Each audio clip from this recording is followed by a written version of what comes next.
Sbarca negli USA la serie di fumetti protagonista Il vampiro di Stoker, ideata e scritta dal sassarese Gianluca Piredda. Editoriale Aurea e Antarctic Press siglano una partnership sui diritti per la pubblicazione in America e Canada. Un fumetto sardo sbarca negli USA, vediamo di cosa si tratta.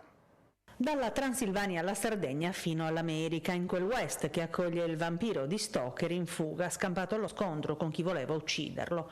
Dracula in the West, la serie a fumetti ideata e scritta dal sardo Gianluca Piredda, sbarca così negli USA grazie alla partnership tra Editoriale Aurea e Antarctic Press. Infatti la storica casa editrice romana, nota soprattutto per Lancio Storie Scorpio, ha concesso all'editore di Warrior Noon, fumetto diventato una delle serie televisive più viste su Netflix, i diritti per la pubblicazione in America e in Canada.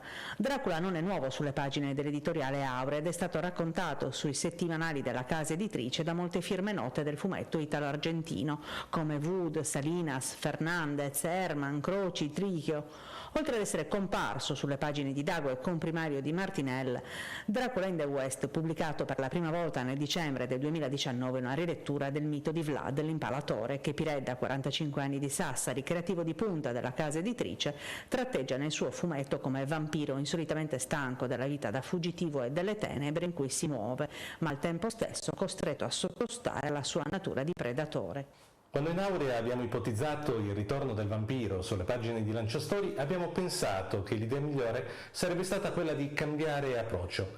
Non ci interessava raccontare il Dracula classico, il predatore che abbiamo visto in 1000 film o letto in altrettanti libri e fumetti.